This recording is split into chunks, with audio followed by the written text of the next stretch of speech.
음식의 맛은 요리하기 나름이라지만 그 음식을 어떻게 요리하느냐에 따라 그에 따른 효능이 천차만별로 바뀌는데요. 아무리 몸에 좋다는 음식을 열심히 챙겨 먹어도 잘못된 방법으로 조리하면 단순히 배만 불리게 될 뿐 풍부했던 영양소는 모두 파괴되고 맙니다. 이번 시간에는 단 한 끗의 차이로 어떻게 하면 음식의 효능을 극대화할 수 있는지, 그 섭취 방법은 무엇인지 함께 알아보겠습니다. 첫 번째는 당근입니다. 당근은 흔히 샐러드에 넣어 먹거나 갈아 마시는 경우가 많은데요. 그러나 당근을 생으로 먹으면 흡수율이 낮다는 치명적인 단점이 있습니다. 유럽 영양학회지에 실린 연구에 따르면 당근 100g을 기준으로 생으로 먹거나 쪄서 먹거나 끓여 먹는 방식으로 조리법에 따른 영양 성분을 비교한 결과 생으로 먹었을 땐 노화를 방지하는 강력한 항산화 성분인 카로티노이드의 섭취량이 7,300마이크로그램이었으나 익힐 경우 8,300마이크로그램까지 늘어난 것으로 나타났습니다. 뿐만 아니라 당근의 풍부한 유효 성분들은 생으로 먹을 때 흡수율이 고작 10%였지만 익혀 먹을 때는 무려 50에서 70%까지 높아지는 것으로 나타났습니다. 당근에 함유된 카로티노이드의 일종인 베타카로틴은 지용성 비타민이기 때문에 기름에 조리하여 드시면 흡수율을 더욱 크게 높일 수 있습니다. 두 번째는 양파입니다. 양파는 썬 직후 조리하기보다 실온에 15에서 30분 정도 놔둔 후에 조리하는 것이 좋은데 그 이유는 양파가 산소와 접촉하면 양파의 매운 성분인 황화알이 체내에 유익한 효소로 변하기 때문입니다. 특히 양파를 썰 때 산소와 닿는 면적이 많도록 잘게 썰어두면 효과를 높일 수 있는데 이때 발생한 황화알의 성분은 혈관을 확장해 혈액순환을 돕고 혈전이 생기는 것을 방지해 고혈압이나 동맥경화, 뇌경색, 심근경색 등 심혈관 질환에도 효과적입니다. 또한 많은 분들이 양파의 갈색 겉껍질뿐만 아니라 살짝 색이 비치는 두 번째 껍질까지 전부 벗기는 경우가 많은데 이럴 경우 칼슘은 약 98%, 마그네슘은 약 87% 손실된다고 하는데요. 겉껍질에 가까울수록 항산화 성분인 케르세틴과 플라보노이드가 껍질 속 알맹이보다 30에서 40배가량 많아 세포 노화를 막는 것은 물론 치매 예방, 항염증 효과도 크게 얻을 수 있기 때문에 겉껍질은 되도록 적게 벗겨서 드시는 것이 좋겠습니다. 세 번째는 가지입니다. 식감이 일품인 가지는 값은 저렴하면서 몸에 좋은 유효 성분이 풍부해 숨은 보석과 같은 채소인데요. 한국식품영양과학회지에 발표된 연구에 의하면 가지를 물에 끓이거나 전자레인지에 넣어 조리하는 것보다 찌는 방법으로 조리하면 가지의 항산화 성분인 클로로겐산을 더 많이 섭취할 수 있는 것으로 나타났는데요. 클로로겐산은 노화와 성인병의 주범인 활성산소를 제거하며 심혈관 질환, 체내 염증 제거에도 도움이 된다고 알려져 있는 성분입니다. 특히 흥미로운 점은 가지를 조리하는 시간에 따라 클로로겐산의 함량이 달라진다는 것인데 처음 생가지의 클로로겐산 함량은 100g당 271mg이지만 가지를 9분 정도 찌면 315mg, 12분 후 375mg, 17분 후에는 335mg으로 증가하였습니다. 17분을 찌면 클로로겐산 함량이 335mg으로 생가지보다는 증가했으나 12분을 쪘을 때보다는 오히려 줄어든 것으로 나타났습니다. 또한 찌는 방법과는 다르게 끓이거나 전자레인지에 넣어 조리하면 클로로겐산의 함량이 크게 줄어드는 것으로 나타났는데 가지를 2분만 끓여도 그 양이 10분의 1 이상 줄어들었고 전자레인지에 넣고 조리했을 때도 마찬가지로 클로로겐산의 함량이 크게 감소하는 것으로 나타났습니다. 가지의 칼슘 성분 역시 찜기에 쪘을 때 가장 많았는데 조리 시간이 길어질수록 가지 조직과 세포벽에서 칼슘이 더 많이 녹아나오는 것으로 나타났습니다. 이처럼 가지를 조리할 때는 12분 정도 쪄서 드시는 것이 가지의 좋은 성분을 가장 많이 섭취할 수 있습니다. 네 번째는 브로콜리입니다.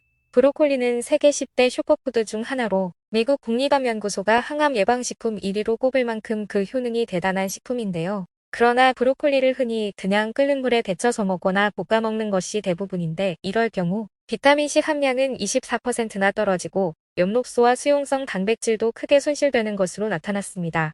국제학술지 영국 영양학저널에 실린 미국 일리노이 대학 연구팀의 연구에 의하면 브로콜리의 항암 성분인 설포라판이 작용하기 위해 꼭 필요한 효소인 미로시나아제의 보존력을 살릴 수 있는 조리법을 연구했는데 그 결과 브로콜리를 5분간 쪄서 먹는 것이 미로시나아제가 가장 잘 보존되는 것으로 나타났습니다. 여기에 고추냉이나 겨자와 함께 먹으면 고추냉이나 겨자에 함유되어 있던 시니그린 성분이 브로콜리의 미로시나아제 효소를 강화시켜 항암 효과를 더욱 극대화할 수 있다고 합니다. 따라서 5분간 찐 브로콜리를 고추냉이나 겨자와 함께 먹는 것이 가장 좋은 방법이 되겠습니다. 다섯 번째는 옥수수입니다. 톡톡 터지는 식감과 단맛이 일품인 옥수수.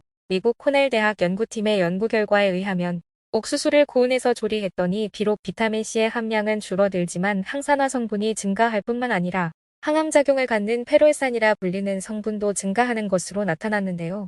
페롤산 함량의 증가는 옥수수를 섭씨 115도에서 10분 조리 시 240%, 25분 조리 시 550%, 50분 동안 조리 시 무려 900%까지 증가하는 것으로 나타났습니다. 물은 아무리 온도를 높여서 끓여도 섭씨 100도 이상 올라가지 않으므로 가정에서 115도까지 올려서 조리하는 방법으로는 압력밥솥에 넣고 찌는 방법이 있습니다.